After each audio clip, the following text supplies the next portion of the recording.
সুপ্রিয় দর্শক, আসসালামু আলাইকুম। আপনাদের সবাইকে স্বাগত জানাচ্ছি এখনকার আলোচনায়। আপনাদের সঙ্গে আছি আমি সিরাজুল ইসলাম।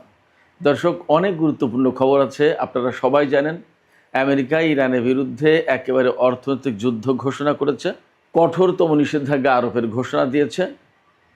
কিন্তু সেই নিষেধাজ্ঞায় ইরান কতটুকু কুপকাত হবে, সেই প্রশ্ন যত বড় তার চেয়ে বেশি বড় হয়ে দেখা দিয়েছে। আমেরিকার অর্থনীতির কি হবে? এটা আমার কথা না। সিএনএন বলছে ডোনাল্ড ট্রাম্পের যে তত্ত্ব, এই তত্ত্ব এখন আন্তর্জাতিক অঙ্গনে কঠিন চ্যালেঞ্জের মুখে, পরীক্ষার মুখে। Number one. নাম্বার টু হচ্ছে, সিএনএনের একই রিপোর্টের আরেকটি সাবহেড হচ্ছে, ট্রাম্প প্রশাসন ইরানের বিরুদ্ধে অর্থনৈতিক নিষেধাজ্ঞা আরোপের এই ঘোষণা দিয়ে আমেরিকার অর্থনীতিকে যুদ্ধের মুখে ঠেলে দিয়েছে। আমার কথা না, সিএনএনের কথা। সিএনএন কোনো ফেলনা, কোনো কাগজ না, গণমাধ্যম না। একই সময়ে মার্কিন প্রেসিডেন্ট ডোনাল্ড ট্রাম্পের অনুরোধে পাকিস্তানের সেনাপ্রধান এবং পাকিস্তানের স্বরাষ্ট্রমন্ত্রী ইরান সফরে গিয়েছিলেন নতুন করে কূটনৈতিক প্রক্রিয়ায় ফিরে আসার জন্য। ইরান এখানে সেই পুরনো শর্তই দিয়ে রেখেছে, নতুন কোনো গল্প নেই।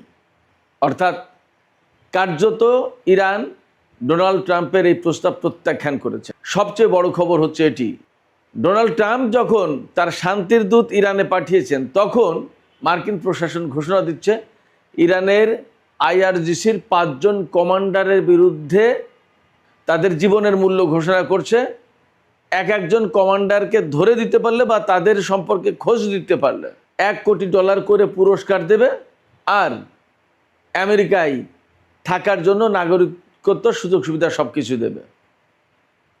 প্রশ্ন হচ্ছে, যখন আমেরিকা শান্তির দূত পাঠিয়ে কূটনৈতিক প্রক্রিয়া পুনরুজ্জীবিত করার চেষ্টা চালাচ্ছে, তখন ইরানের বিরুদ্ধে অর্থনৈতিক যুদ্ধ ঘোষণা করছে নিষেধাজ্ঞা আরোপ করে, আর ইরানের আইআরজিসির 5 জন কমান্ডার, শীর্ষ কমান্ডার, তাদেরকে ধরে দেওয়ার জন্য তাদের মাথার মূল্য ঘোষণা করছে।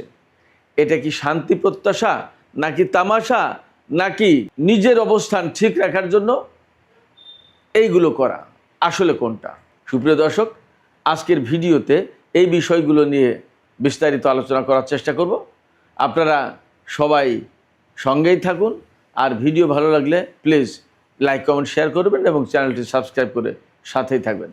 দর্শক, চলুন আমরা বিস্তারিত আলোচনা করি। আমি মোটামুটি আজকের যে আলোচনা, তার মূল কথাগুলো বলে ফেলেছি। এখন এগুলোর ভেতরে আরও কিছু গুরুত্বপূর্ণ তথ্য আছে, আরও বিশ্লেষণ প্রয়োজন। এই কথাগুলো শোনার জন্য আপনাদেরকে আমন্ত্রণ জানাচ্ছি। এবং এই জন্য আমি সর্বপ্রথমে নিষেধাজ্ঞার বিষয়টা নিয়ে আসলাম, কারণ এটা একেবারে আমেরিকা প্রচণ্ড রকমের ঢাকঢোল পিটিয়ে ইরানের বিরুদ্ধে কঠোরতম নিষেধাজ্ঞা দিয়েছে, অথচ মার্কিন গণমাধ্যম তারা বলছে এটা ব্যর্থ হবে এবং আমেরিকার অর্থনীতিকে যুদ্ধের ভেতরে ফেলে দিল ডোনাল্ড ট্রাম্প। এবং ইরান আর কানাডায় ডোনাল্ড ট্রাম্পের এই তত্ত্বকে কঠিন চ্যালেঞ্জের মুখে, কঠিন পরীক্ষার মুখে ফেলেছে। সিএনএনের বক্তব্য কিভাবে হলো এবং কি হয়েছে, আসলে এই ঘটনাগুলো আমি আপনাদেরকে একটু খুলে খুলে বলি। আপনারা সবাই জানেন, ডোনাল্ড ট্রাম্পের অর্থমন্ত্রী স্কট বেসেন্ট বাংলাদেশ টাইম গতকাল সোমবার 24 আগস্ট নিষেধাজ্ঞা আরোপের ঘোষণা দিয়েছেন। তিনি যে ঘোষণা দিয়েছেন তাতে আসলে ইরানের বিরুদ্ধে তো আর নিষেধাজ্ঞা আরোপ করতে বাকি নেই। কোন সেকশনে নিষেধাজ্ঞা দেবে? সব সেকশনে তো নিষেধাজ্ঞা দেওয়া হয়ে গেছে। তিনি মূল যে ঘোষণা দিয়েছেন, তার ঘোষণার যে মূল কথা সেটা হচ্ছে এই, যে ইরানের সাথে বিশ্বের কেউ কোনো লেনদেন করতে পারবে না, এবং লেনদেন করলে সেই সমস্ত দেশের বিরুদ্ধে ব্যবস্থা নেওয়া হবে। কথা পুরনোই। চীন তো বলেছে যে নিষেধাজ্ঞা আরোপ করে, অবরোধ আরোপ করে সমস্যার সমাধান করা যাবে না, এর জন্য কূটনৈতিক আলোচনা দরকার। তো এখন তার মানে কি? এর মানে হচ্ছে চীন এই নিষেধাজ্ঞা মানবে না, রাশিয়া তো মানবেই না। প্রতিবেশী দেশগুলোর বিরুদ্ধে ইরান সরাসরি হুমকি দিয়ে রেখেছে যে এই নিষেধাজ্ঞা বাস্তবায়ন করতে গেলে অমনি সামরিক ব্যবস্থা। আর বিশ্বের আরও দেশ যারা আছে, যাদের সাথে ইরানের লেনদেন হতে পারে, তারা যদি কেউ মার্কিন নিষেধাজ্ঞা বাস্তবায়ন করার উদ্যোগ নেয়, তাহলে তাদের জাহাজ হরমুজ প্রণালীতে যেতে দেবে না। জাহাজ তো শুধুমাত্র তেল গ্যাস আনার জন্য যায় না, অনেকে হয়তো এই পারস্য উপসাগরীয় অঞ্চল থেকে তেল গ্যাস হয়তো নেয় না, তাহলে তাদের প্রোডাক্ট তো আসে জাহাজে করে, এগুলো ঢুকতে দেবে না, নিষেধাজ্ঞা। তাহলে কি হবে? অতএব আন্তর্জাতিক অঙ্গনে এই নিষেধাজ্ঞা কার্যকর হবে কিনা সেটা এই মুহূর্তে সবচেয়ে বড় কঠিন প্রশ্ন, চ্যালেঞ্জের মুখে পড়েছে, সম্ভাবনা খুবই কম। হ্যাঁ, কিছু কিছু দেশ তো মানবে, কিন্তু চীনের মতো একটা দেশ যার অর্থনীতি আমেরিকার চেয়ে বড়, এই চীনের মতো দেশটা যদি আমেরিকার এই নিষেধাজ্ঞা না মানে, তাহলে চীনের বিরুদ্ধে আমেরিকা কি করবে? যুদ্ধ?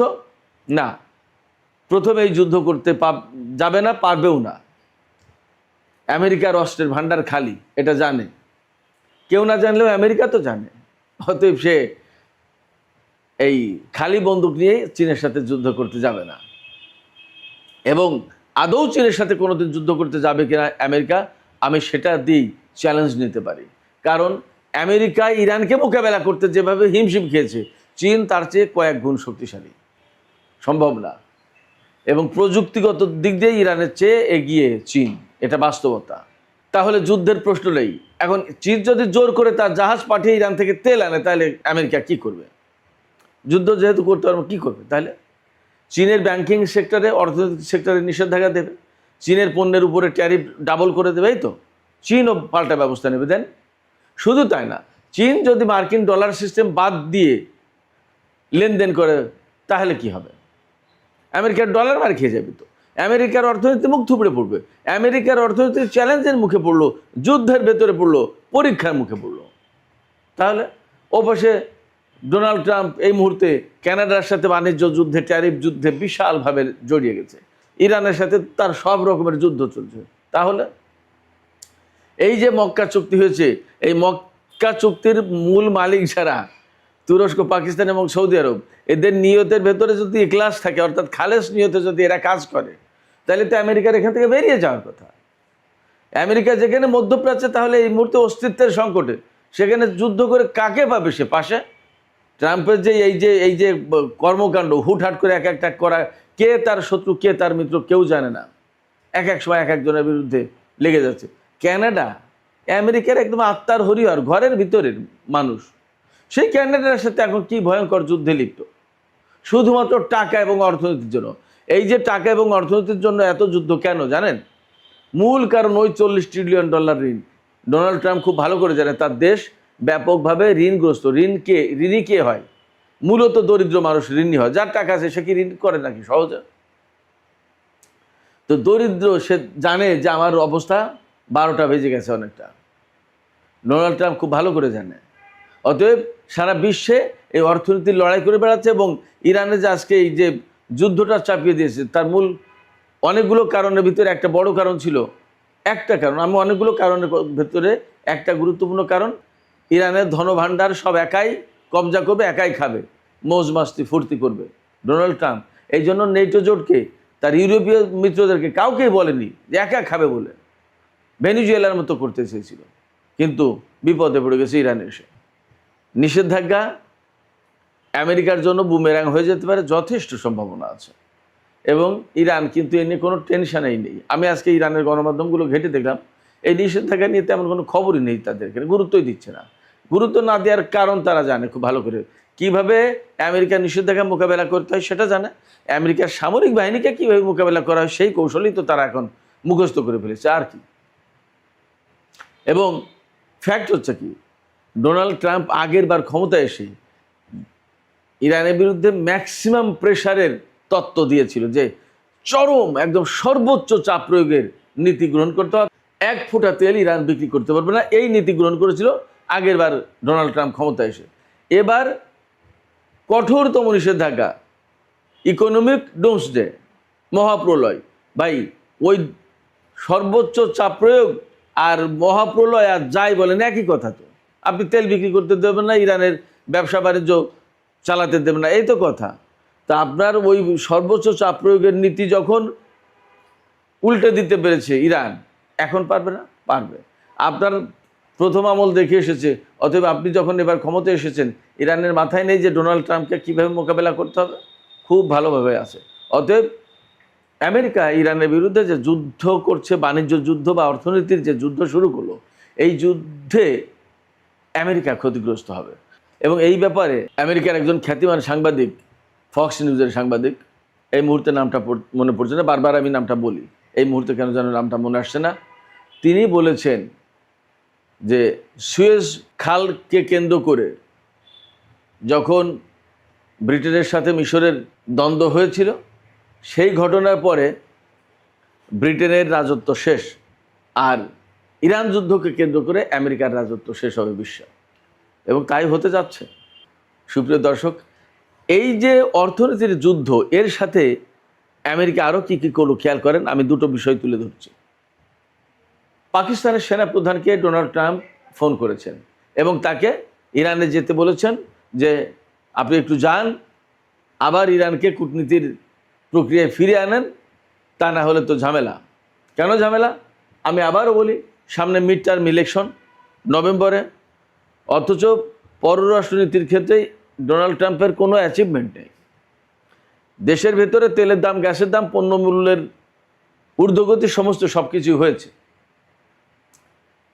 এবং বেশ বহু সংখ্যক সেনা মারা গেছে, বিপুল অর্থনীতির ক্ষতি হয়েছে ইরানের সাথে যুদ্ধ করতে এসে, এবং ভেনিজুয়েলার প্রেসিডেন্ট এবং তার স্ত্রীকে রাতের আধারে জোর করে ধরে এনে আমেরিকার কারাগারে রাখা, এই বিষয়টাকে বিশ্ববাসী ভালোভাবে দেখছে না। এগুলো সবই অন্যায়, আগেও অন্যায় করেছে, কিন্তু এগুলো যে অন্যায় এখন আস্তে আস্তে আস্তে আস্তে তো অনেকে পরিষ্কার করছে। স্পেনের মতো দেশ, অনেক দেশই তো আমেরিকার বিরুদ্ধে সরাসরি অবস্থান নিয়েছে। কেন? এই সমস্ত অন্যায় দেখতে দেখতে দেখতে দেখতে এরা একটা পর্যায়ে এসে বুঝেছে যে এত অন্যায়ের সমর্থন করা যায় না। আজকে ক্যানাডার সাথে যুদ্ধ, বাণিজ্য যুদ্ধ আমেরিকার, আপনারা চিন্তা করতে পারছেন কি অবস্থা? এই অর্থনৈতিক খারাপ অবস্থা, নির্বাচনী বৈতরণী পার হওয়ার চেষ্টা, তার রাজনীতি, তার ক্ষমতাকে ঠিকঠাক রাখা, এগুলো করার জন্য পাকিস্তানের সেনাপ্রধানকে ইরানে পাঠিয়েছেন, এবং এই বার্তা দিয়ে যাতে ইরান আবার আলোচনায় ফিরে আসে। আলোচনায় ফিরে আসলেই তেলের দাম কমবে। আলোচনায় ফিরে আসলে হয়তো কিছু কিছু শর্ত মেনে নেবে আমেরিকা এই 2 মাস 2.5 মাসের জন্য, তারপরে আবার যা করার তা করবে। তাহলে কি দাঁড়ালো? এইটা টার্গেট।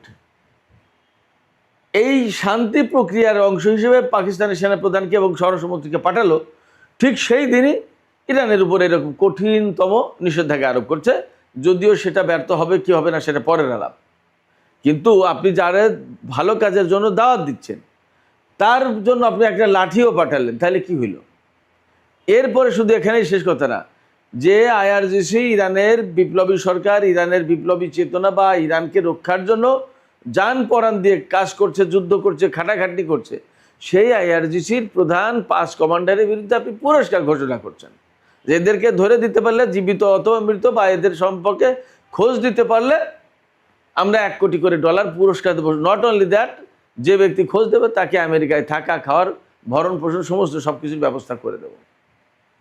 এটা কি শান্তির আলোচনা? এটা কি শান্তির বার্তা পাঠানো হলো? ইরানকে এত কম বুদ্ধির নেতৃত্বের একটা দেশ মনে করার কি কারণ থাকতে পারে? বাস্তবতাতে ভিন্ন, বাস্তবতা যে অনেক কিছু পাল্টে দিয়েছে, ডোনাল্ড ট্রাম্প হয়তো এখন সেটা বুঝতেও পারছে না। ডোনাল্ড ট্রাম্পকে জানানো হয়েছিল আব্রাহাম লিঙ্কন ব্যাপকভাবে কাজ করছে, কিন্তু আব্রাহাম লিঙ্কন যখন ফুটো হয়ে গেছে, ক্ষতিগ্রস্ত হয়েছে, এই জাহাজ কোনো বন্দরে ভেড়ানো যাচ্ছে না, তারা ব্যাপক খাবার দাবারের অভাবে, কোনো সার্ভিস নেই, খুবই কষ্টে, এবং সেই জাহাজ আমেরিকায় ফেরত দেবে কীভাবে? ডোনাল্ড ট্রাম্প তো জেনে যাবে যে জাহাজ ফুটো হয়ে গেছে ক্ষেপণাস্ত্র আঘাতে। এই জন্য গোপনে গোপনে গোপনে গোপনে এতদিন রাখছিল, কিন্তু একটা পর্যায়ে গিয়ে তো প্রশ্ন উঠেছে যে কী ব্যাপার, এই জাহাজ ফেরত আনেন না কেন? এতদিন একটা জাহাজ মোতায়েন রাখবে কেন? যেখানে 6 মাস ম্যাক্সিমাম, সেখানে 9 মাস 10 মাস হয়ে যাচ্ছে। ঘটনা কি? এক পর্যায়ে ফেরত নিতে বাধ্য হয়েছে, এবং সেই সময় প্রকাশ হয়ে গেছে আব্রাহাম লিঙ্কন আলগা হয়ে গেছে, ক্ষেপণাস্ত্রের আঘাতে ঝাঁঝরা হয়ে গেছে। ডোনাল্ড ট্রাম্পকে অনেক সত্য কথা বলা হয় না, অথবা তিনি শুনতেও চান না, অথবা বলা হয় না, শুনতেও চান, এবং তার ওই মেন্টালিটি নেই। তার নেশায় একটাই যে ইরানকে ধ্বংস করে দাও। অভিযোগ তার বিরুদ্ধে যে নেতানিয়াহুর পাল্লায় পড়ে, নেতানিয়াহুর চাপে পড়ে, নেতানিয়াহুর কৌশলে পড়ে ডোনাল্ড ট্রাম্প এই কাজগুলো করছে। কোথাও না কোথাও ধরা আছে হয়তো বা। আর সবচেয়ে বড় কথা, কোথাও না কোথাও ধরা থাকা না থাকার চেয়ে বড় কথা হচ্ছে ইসরায়েলের অস্তিত্ব টিকিয়ে রাখা আমেরিকার অবশ্যম্ভাব্য কর্তব্য, অর্থাৎ মাস্ট। আমেরিকাকে যেমন টিকিয়ে রাখা আমেরিকার দায়িত্ব, তেমনি ইসরায়েলকে টিকিয়ে রাখাও আমেরিকার দায়িত্ব। ফলে নেতানিয়াহু যদি বলে এই ইরান আমার অস্তিত্বের জন্য হুমকি, তুমি ধ্বংস না করলে আমার অস্তিত্ব যাবে, তাহলে ডোনাল্ড ট্রাম্প সেটা করতে বাধ্য। এই সমস্তই হচ্ছে। ফলে পাকিস্তানের সেনাপ্রধানকে পাঠিয়ে কূটনৈতিক বড় অর্জন কিছু হবে এটা ভাবার কোনো কারণ নেই। ইরানের নেতারা পরিষ্কার করে বলেছেন কয়েকটা কথা। পাকিস্তানের সেনাপ্রধান প্রেসিডেন্টের সাথে বৈঠক করেছেন, ইরানের সংসদ স্পিকারের সাথে, স্বরাষ্ট্রমন্ত্রীর সাথে, পররাষ্ট্রমন্ত্রী আব্বাস আরাকচির সাথে, সর্বোচ্চ জাতীয় নিরাপত্তা পরিষদের সচিব মহসিন রেজাইয়ের সাথে, 5 জন গুরুত্বপূর্ণ ব্যক্তির সাথে বৈঠক করেছেন পাকিস্তানের সেনাপ্রধান। তিনি এক ধরনের দায়িত্ব অনুভব করছেন এই কারণে যে পাকিস্তান যেহেতু এই ব্যাপারে দারুণ একটা মধ্যস্থতা করে এসেছে এতদিন ধরে, এখন যদি পাকিস্তান এই জায়গায় আবার অচল অবস্থার ভেতরে চেষ্টা তদবির করে যদি আবার দুই পক্ষকে টেবিলে বসাতে পারে, সেটা পাকিস্তানের জন্য বিরাট একটা সফলতা কূটনীতির ক্ষেত্রে এবং সেনাপ্রধান আসিম মুনিরের জন্য। এই জায়গা থেকে পাকিস্তান ব্যাপক প্রচেষ্টা চালাচ্ছে। এবং পাকিস্তান যখন আঞ্চলিক ক্ষেত্রে ইরান এবং আমেরিকার মধ্যকার যুদ্ধের ব্যাপারে মধ্যস্থতা করছে, আঞ্চলিক শান্তি প্রতিষ্ঠার ক্ষেত্রে কাজ করছে, তখন পাকিস্তান কিন্তু সারা বিশ্বে একটা প্রশংসার পাত্র হয়ে গেছে। শুধু প্রশংসার পাত্র না, পাকিস্তান এই মুহূর্তে সম্মানের আসনে, এবং আঞ্চলিক ভূ রাজনীতিতে ভারত সেই জায়গায় কোণঠাসা অনেকটা। এই জায়গায় পাকিস্তানকেও ইরান লেভারেজ দিচ্ছে, খানিকটা সুবিধা দিচ্ছে যে ঠিক আছে তুমি আগাও। আবার পাকিস্তানও প্রচেষ্টা করছে একেবারে যান পরাণ দিয়ে। কিন্তু বাস্তব কথা হচ্ছে যে ডোনাল্ড ট্রাম্পের যে স্বভাব, তিনি চুক্তি করেন, ভেঙে ফেলেন, আলোচনায় বসেন, যুদ্ধ করেন, হামলা করে বসেন, আবার কথা বলেন, হুমকি দেন, এগুলো ইরান পছন্দ করে। এই জন্যই ইরানের পক্ষ থেকে মোটা থেকে 4-5টা কথা বলা হয়েছে। আমেরিকার সাথে আলাপে বসতে গেলে আমেরিকার আচরণে পরিবর্তন আনতে হবে, 1 নম্বর। 2 হচ্ছে তারা হুমকি দিয়ে কথা বলতে পারবে না, সম্মান দেখাতে হবে। ইসলামাবাদ সমঝোতা স্মারক যেটা সই হয়েছিল পাকিস্তানের উদ্যোগে, পাকিস্তানের মধ্যস্থতায়, সেই সমঝোতা স্মারকে আমেরিকা ফিরে আসবে এবং ওই সমঝোতা স্মারক বাস্তবায়ন করবে। 4 হচ্ছে হরমুজ প্রণালী খোলা হবে কি হবে না সেটা ডিপেন্ড করবে আমেরিকা এই MOU অর্থাৎ ইসলামাবাদ সমঝোতা স্মারক বাস্তবায়ন করছে কি করছে না তার উপরে। আর যদি খোলা হয়ও তাহলে এটা এইরকম হবে না যে ওপেন টু অল, যার যা খুশি সে তাই করবে, নট দ্যাট। নিয়ন্ত্রিতভাবে খোলা হবে, কোন জাহাজ যাবে কোন জাহাজ যাবে না, কোন রকমের জাহাজ আসতে পারবে কোন রকমের জাহাজ আসতে পারবে না, সমস্ত সব কিছু কন্ট্রোল করবে ইরান। এবং সেখানে একটা ফি, টোল যাই বলেন দিতে হবে। এরকম অনেক কিছু শর্ত আছে। এই সমস্ত শর্তের কোনোটাই আমেরিকা মানতে চাইবে না এবং এই শান্তি আলোচনাও হবে না। ওই একটা কথা আছে না, 16 মণ ঘিও জোগাড় হবে না, রাধাও আর নাচবে না, ব্যাপারটা হবে তাই।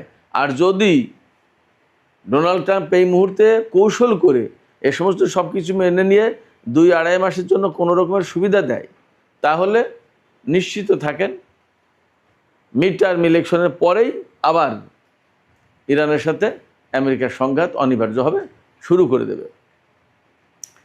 তার আগে কথা হচ্ছে নেতানিয়াহু ডোনাল্ড ট্রাম্পকে এই ইসলামাবাদ সমঝোতা স্মারক বাস্তবায়ন করতে দেবেন কিনা সেটাই বড় প্রশ্ন। এপাশে ইরানের IRGCর 5 জন কমান্ডারের বিরুদ্ধে পুরস্কার ঘোষণা করেছেন। কারা সেই কমান্ডার আমি একটু বলি, খেয়াল করেন, বুঝতে পারবেন এর গুরুত্ব কী। IRGCর chief commander major general Ahmad Vahidi, IRGCর কমান্ডার, এবং তিনি এখন ইরানের সশস্ত্র বাহিনীর chief of staff major general Ali Abdollahi. তিনি এই চিফ অফ স্টাফ কমান্ডার নিয়োগ হওয়ার আগে তিনি ইরানের খাতামুল আম্বিয়া হেডকোয়ার্টার্সের কমান্ডার ছিলেন। তারপরে সাইদ অগাজানি, তিনি হচ্ছেন আইআরজিসির অ্যারোস্পেস ডিভিশনের ড্রোন ইউনিটের কমান্ডার, খুবই গুরুত্বপূর্ণ। 4 নম্বরে হামিদুর রেজা লস্কারিয়ান, তিনি হচ্ছেন আইআরজিসির সাইবার ইলেকট্রনিক্স কমান্ডের প্রধান। আর মাজিদ খাদেমি, তিনি হচ্ছেন গোয়েন্দা প্রধান। এই 5 জনের বিরুদ্ধে পুরস্কার ঘোষণা করেছে আমেরিকা। 5 জনকে ধরে দিতে পারলে, জীবিত অথবা মৃত, অথবা তাদের খোঁজ দিতে পারলে $1 কোটি করে পুরস্কার দেওয়া হবে। দেখা যাক তাদের খোঁজ দিতে পারেন, তারা তো লুকিয়ে নেই, তাদের কেউ খোঁজ দিতে পারে কিনা, এবং দিলে তাদের বিরুদ্ধে কী ব্যবস্থা নিতে পারে। হ্যাঁ, তাদের বিরুদ্ধে যদি হামলা চালায়, তাদের উপর হামলা চালায়, তাহলে আবার যুদ্ধ, এবং ইরান তার জন্য প্রস্তুত আছে। অতএব ডোনাল্ড ট্রাম্প যেদিকে যেতে চাইবে, ইরান সেই দিকেই যাবে।